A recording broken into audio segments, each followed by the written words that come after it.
नमस्कार, स्वागत है आपका न्यूज टाइम्स के इस बुलेटिन में। मैं हूं अमिता और आइए सबसे पहले नजर डालते हैं आज के मुख्य समाचारों पर। एमजीएम अस्पताल में युवती के साथ बलात्कार को लेकर बवाल, सिटी एसपी ने पीड़िता से की पूछताछ। महंगाई भ्रष्टाचार को लेकर भाजपा का जुलूस प्रदर्शन, सैकड़ों कार्यकर्ता गिरफ्तार और रिहा। और प्रेमी से भागकर शादी रचाने वाली युवती की कोर्ट में हुई पेशी। अब खबरें विस्तार से। एमजीएम अस्पताल में गुरुवार रात सबिता कर्मकार नामक युवती के साथ हुई बलात्कार की घटना को लेकर आज राजनीतिक पार्टियों ने जमकर बवाल किया। जेवीएम कार्यकर्ताओं की चिकित्सकों के साथ नोकझोंक भी हुई। सिटी एसपी अजय लिंडा ने पीड़िता से पूछताछ की। घटना को अंजाम देने वाला पीड़िता का रिश्तेदार बताया जाता है। एमजीएम अस्पताल में भर्ती पिता की देखभाल करने आई सबिता कर्मकार के साथ उसके ममेरे भाई ने मुंह काला किया। इस मुद्दे पर कांग्रेस नेत्री उषा सिंह ने अस्पताल में पहुंचकर शिकायत दर्ज कराया। उन्होंने घटना को दुखद बताते हुए बलात्कारी के विरुद्ध कार्रवाई की मांग की है। एक एमजीएम हॉस्पिटल में ये हो गया है। एमजीएम हॉस्पिटल सरकार के अंडर एक्ट, हॉस्पिटल के अंदर जहां में इतनी सारी व्यवस्था रहती है, वहां पे एक महिला के साथ आबरू लूट रहा है और सब नर्स कोई 12 घंटा बेहोश रहती है। होश आने के बाद ये कहती है कि हम नर्स और डॉक्टर और वॉचमैन सबको जाके अपना दुखड़ा सुनाती है और अभी तक मामला दर्ज नहीं हुआ है। इस मामले को दर्ज करने के लिए हम लोग ह्यूमन राइट्स की ओर से आए हैं, क्योंकि एक महिला का अधिकार है और उसके साथ उसका हनन हुआ है। ये बलात्कार और रेप का केस है और फरारी सब कुछ आबरू लूट के चले जाता है। क्या आज हमारी महिला झारखंड में इस तरह से सुरक्षित है? झारखंड के जमशेदपुर जैसे क्या मांग कर रहे हैं हम लोग इसकी सुरक्षा की मांग करते हैं कि ये एमजीएम हॉस्पिटल में कितनी गरीब और कितनी प्रताड़ित, कितनी दुखियारी महिलाएं आती हैं। हम लोग केस दर्ज कर। वहीं पीड़िता ने बताया कि उसके साथ मुंह काला उसके ममेरे भाई ने किया है। उसका भाई का लड़का। कहाँ रहते हैं आप? वो जादूघुटू में और रहता है। आप कहाँ रहते हैं? नारायणपुर। किनके पास आए थे आप? मेरा पापा को देखभाल करने के लिए। भाग्य हो। हाँ। रेप किया है। इस घटना को लेकर आक्रोशित जेवीएम कार्यकर्ताओं ने अस्पताल का घेराव किया। इस दौरान अधीक्षक के साथ बातचीत भी हुई, जिसमें जेवीएम समर्थक घटना के समय तैनात चिकित्सक का नाम जानना चाहते थे। इस बात को लेकर जेवीएम के लोगों की चिकित्सकों के साथ नोकझोंक भी हुई। आप पता ना बताइए तो हमको मजाक बना कर रखा है। 1 घंटा इंचार्ज कौन थे? इंचार्ज बड़ा इलाज किया, कौन नहीं किया मालूम है नहीं आपको? बेकार का चला रहे हैं आपके पास। प्यार से बोल रहे डॉक्टर साहब सामने चढ़ जा रहे हैं। जेवीएम प्रवक्ता रविंद्र कुमार ने घटना को दुखद बताते हुए उस समय तैनात चिकित्सक और नर्स के विरुद्ध कार्रवाई करने की मांग की। युवक ने इस तरह का घिनौना हरकत किया है, निश्चित रूप से समाज के लिए बहुत निंदनीय है और उससे ये प्रतीत होता है कि आज का युग में कोई भी नारी सुरक्षित नहीं है। इसीलिए हम लोग मांग करते हैं प्रशासन से कि जिन्होंने भी इस तरह घटना का अंजाम दिया है उनको कड़ी से कड़ी सजा मिलना। इस घटना को लेकर कांग्रेस के कुछ लोगों ने अस्पताल में जमकर बवाल किया। हो हल्ला करने के आरोप में साक्षी पुलिस ने उन्हें गिरफ्तार कर लिया। हालांकि पुलिस इस बात से अनभिज्ञ रही कि कांग्रेस कार्यकर्ताओं को किस लिए गिरफ्तार किया जा रहा है। साक्षी के एएसआई का कहना था कि ये लोग बंद कराने आए थे। बंदी को लेकर नहीं बोलते, एमजीएम में जो बलात्कार हुआ उसके लिए। आज तो बंदी तो है नहीं। वहीं सिटी एसपी अजय लिंडा ने पीड़िता से पूछताछ की। सिटी एसपी का कहना है कि युवती के साथ बलात्कार की घटना को अंजाम उसके रिश्तेदार ने दिया है। दोनों एक दूसरे को पहले से जानते थे। उसमें लड़की बता रही है, ये है कि एक लड़का खेपा करके, वो लड़का इसी के साथ में जान पहचान का है, पहले जान पहचान का है दोनों का। तो उसको ये खुद ही बुलाई थी, उसका पिताजी था तो दोनों अटेंडेंट के रूप में यहाँ था। और ये से बता रही है कि रात में हम उठे थे तो फिर वो लड़का बोला कि आ जाओ, फिर अपने दूसरे रूम में ले गया, दूसरे वार्ड में रहकर मेरे साथ जबरदस्ती किया। दूसरे दिन जब ब्लीडिंग वगैरह हुआ तो फिर बाद में डॉक्टर के पास गई, उसे पता चला। जांच करेंगे उसमें पता चल पाएगा। हम उन लोगों का भी स्टेटमेंट लेंगे कि उस दौरान रात में जो मेट्रॉन थी उसका कैसे लड़के लोग आए और कैसे उस बेड में रह गए ये, और वहाँ पे नर्स भी थी तो उसका क्या ड्यूटी था, कैसे उन दोनों को रखा गया उस वार्ड में, उसमें। महंगाई, भ्रष्टाचार और काले धन की वापसी के मुद्दे पर भाजपा के जेल भरो आंदोलन के तहत पार्टी कार्यकर्ताओं ने आज जुलूस निकाल डीसी कार्यालय पर प्रदर्शन किया। इस दौरान सरयू राय, अमरप्रीत सिंह काले सहित सैकड़ों कार्यकर्ताओं को गिरफ्तार कर लिया गया, जिन्हें कुछ देर बाद नीची मुचलके पर छोड़ दिया गया। भाजपा कार्यकर्ता साक्षी आमबगान मैदान से जुलूस के रूप में डीसी कार्यालय पहुंचे थे। कार्यकर्ताओं की भीड़ से जुबली पार्क रोड कुछ देर तक जाम रहा। भाजपा के आंदोलन को लेकर डीसी कार्यालय की सुरक्षा बढ़ा दी गई थी। भाजपा कार्यकर्ता केंद्र की यूपीए सरकार के खिलाफ नारे लगा रहे थे।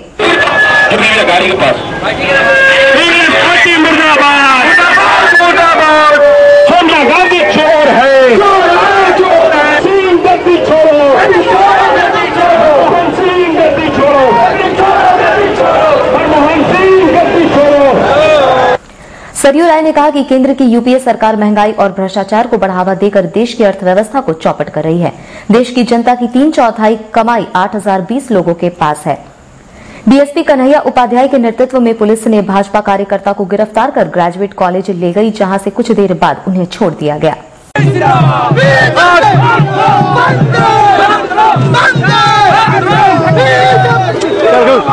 कुछ माह पूर्व प्रेमी के साथ भागकर शादी रचाने के बाद देवघर रिमांड होम में बंद पड़ी गोलबुरी नामदा बस्ती की अमनदीप कौर नामक युवती की आज कोर्ट में पेशी हुई। इस दौरान युवक और युवती के परिजनों के बीच धक्का मुक्की भी हुई। मालूम हो कि अमनदीप कौर ने परिजनों के फैसले के विरुद्ध बस्ती के ही रहने वाले जसवीर सिंह नामक युवक के साथ शादी कर ली थी। युवती के परिजनों द्वारा पुलिस केस किए जाने के कारण कुछ दिन बाद दोनों ने जमशेदपुर पुलिस के समक्ष सरेंडर कर दिया था। पुलिस ने जहां युवक को गिरफ्तार कर जेल भेज दिया, वहीं युवती देवघर रिमांड होम भेज दी गई। पुलिस ने युवती को आज मजिस्ट्रेट SN सिंह के कोर्ट में पेश किया, जहां युवती ने अपने बयान में प्रेमी युवक के साथ रहने की इच्छा जाहिर की। कोर्ट ने बालिग लड़की की इच्छा पर मुहर लगा दी।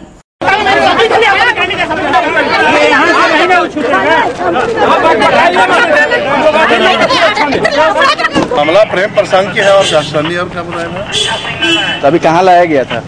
अभी कोर्ट में प्रस्तुत हुई थी, वो गई थी देवघर गई थी, रिमांड से आई है। कोर्ट में प्रस्तुत हुई, मजिस्ट्रेट के पास मजिस्ट्रेट का बयान हुआ, मजिस्ट्रेट के पास बयान दिया गया। मजिस्ट्रेट बताएं कि जो अपना बच्चा बालिग हो गई है, अब जहाँ भी अपना जा सकती है। जिला महिला कांग्रेस की एक बैठक आज तिलक पुस्तकालय में संपन्न हुई, जिसमें जिला स्तर से लेकर प्रखंड स्तर तक कमेटी का गठन कर संगठन को मजबूत बनाने पर विचार विमर्श किया गया। जिला अध्यक्ष शिखा चौधरी ने कहा कि आज की बैठक में संगठन को सशक्त बनाने का निर्णय लिया गया। इसके लिए शीघ्र ही जिला स्तर से लेकर थाना स्तर तक कमेटियां गठित की जाएंगी। करके और कमेटी का विस्तार करेंगे बहुत जल्द हम लोग, और कमेटी का विस्तार करने के बाद हम लोग का क्या कार्यक्रम किस तरह से रूपरेखा बनाया जाए, उसी पे हम लोग विचार विमर्श करने के लिए बैठक की है। 4 साल पूर्व धतकीदी निवासी मोहम्मद अली नामक युवक के साथ शादी के बंधन में बंधी Kadma BH area road number 6 की रहने वाली तरन्नुम परवीन नामक युवती को छोड़कर उसका पति फरार हो गया। उसने साथ में सारा सामान भी उठा ले गया है। पीड़िता तरन्नुम परवीन ने घटना के बारे में जानकारी देते हुए कहा कि पति ने उसको पहले मायके पहुंचाया, फिर सामान लेकर फरार हो गया। उसने एक पत्र लिख भेजा है। वह जमशेदपुर के एक मॉल में काम करता है। रहते थे यहाँ M2 में, और मेरी शादी हुई थी धतकीरी से। उनकी भौजाई लोग शादी कराई, सब कुछ वही लोग किया, और उसके बाद में शादी करा दी, और अभी वो लोग धतकीरी में रहती हैं। और उसके बाद मेरा हस्बैंड मायके पहुँचा दिए। पहुँचाने के बाद में मेरे को 2-4 रोज बाद फ़ोन किए तो ठीक ही बातचीत हो रही थी हम लोग का। फिर उसके बाद 4-5 रोज के बाद में ये हुआ कि हम फ़ोन करके बोल रहे कि तुम ऐसा करो तरन्नुम, आओ और अपने सामान लेके चली जाओ। तो हम बोले ऐसा क्यों बोल रहे हैं? तो बोले कि हाँ हम ठीक बोल रहे। तो हम बोले कि क्या बात हुआ जो कि 2-3 रोज से मोबाइल मतलब ऑन बता रहा, कहाँ चार्ज नहीं हुआ? तो बोले कि नहीं चार्ज नहीं था, इसीलिए हम बात तुमसे नहीं कर पाए। हम बोले कि अच्छा ठीक है, तभी आप हैं कहाँ? तो हम जहाँ भी हैं तुमको उससे क्या मतलब है? तो जो मेरा सामान था, टीवी था, पंखा था, 3 मशीन थी, वो सब मतलब सोफा पर सब था, वो सब कुछ भी नहीं है। और उसके बाद में कितना दिन पहले शादी हुआ था आपका? मेरा शादी 4 साल हो गया है।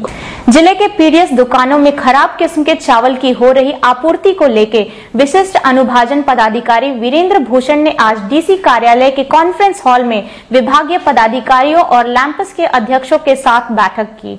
वीरेंद्र भूषण ने कहा कि आज की बैठक में जन वितरण प्रणाली दुकानों में पहुंच रहे खराब किस्म के चावल के मुद्दे पर चर्चा हो रही है। इस बारे में FCI को लिखा जाएगा।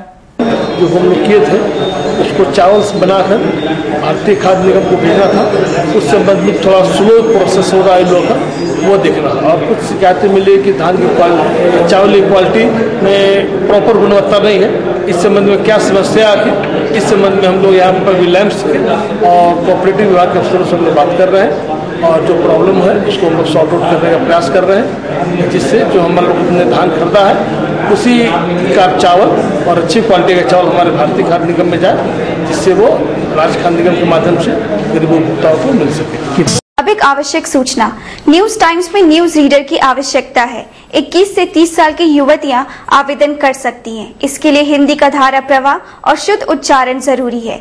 इच्छुक उम्मीदवार न्यूज टाइम्स के कार्यालय में फोटो सहित बायोडेटा दे सकते हैं। खासमहल में 2 वर्ष से बनकर तैयार 100 बेड वाले सदर अस्पताल को चालू करने एवं बरसात को देखते हुए डीडीटी और ब्लीचिंग पाउडर की व्यवस्था करने की मांग को लेकर जिला झामुमो ने आज सिविल सर्जन कार्यालय के समक्ष प्रदर्शन किया। जिला अध्यक्ष रमेश हांसदा ने कहा कि खासमहल में निर्मित अस्पताल के चालू होने से एमजीएम अस्पताल का बोझ कम होगा। झारखंड मुक्ति मोर्चा पूर्वी सिंहभूम जिला समिति के तत्वाधान में हम लोग यहाँ खासमहल में बहुत बड़ा अस्पताल 3 साल से बना हुआ है और उस अस्पताल का कोई इस्तेमाल नहीं हो रहा है, खाली पड़ा हुआ है। और ऐसे ही अस्पताल 10 बेड का बिरसा नगर में बना हुआ है, सिविल सर्जन का कार्यालय सोया है और इतने दिनों तक क्यों नहीं हुआ, इसको आज हम लोग जवाब लेने आए हैं। साथ ही साथ हम लोग चाहेंगे कि हर हाल में जल्दी से जल्दी चालू हो। बरसात शुरू होने के साथ ही जिला प्रशासन बाढ़ से निपटने में जुट गया है। इसे लेकर प्रशासन की आज तीनों सरकारी एजेंसियों के विशेष पदाधिकारियों के साथ बैठक हुई। एडीसी गणेश कुमार ने कहा कि एमएनएसी, जेएनएसी और जुगसलाई नगर पालिका के स्पेशल ऑफिसर्स को बाढ़ से निपटने के लिए पूर्व से ही तैयारी कर लेने को कहा गया है। नालों की साफ सफाई करने की भी निर्देश दिए गए हैं। जो वर्षा प्रारंभ हो गई है, इसको लेकर जो बाढ़ की संभावना रहती है जमशेदपुर शहर में, तो तीनों एनएससी के माने दोनों एनएससी और एक नगर पालिका के पदाधिकारी को बुलाया गया था और अनुमंडल पदाधिकारी को भी बुलाया गया था।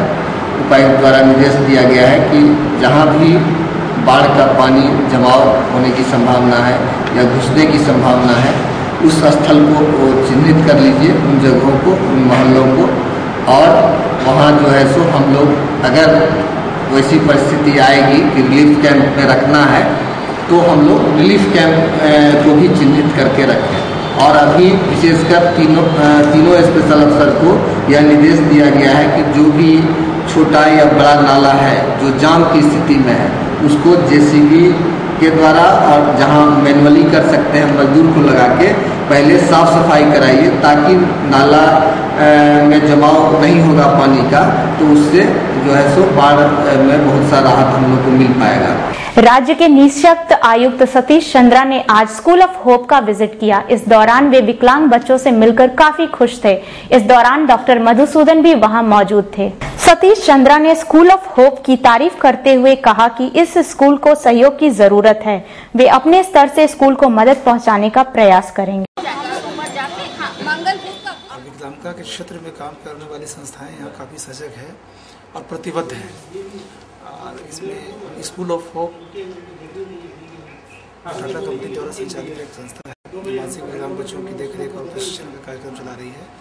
काफी सराहनीय काम है, उसी के कार्यक्रम में आया था। सीआईआई की ओर से आज पेल्डी क्लब में इको फ्रेंडली पर एक सेमिनार का आयोजन किया गया, जिसमें सीआईआई के प्रतिनिधियों के अलावा जमशेदपुर के कई उद्यमी मौजूद थे। सीआईआई के एक प्रतिनिधि ने कहा कि इको फ्रेंडली के अभाव में उद्योगों को प्रति वर्ष 1 लाख करोड़ का नुकसान हो रहा है।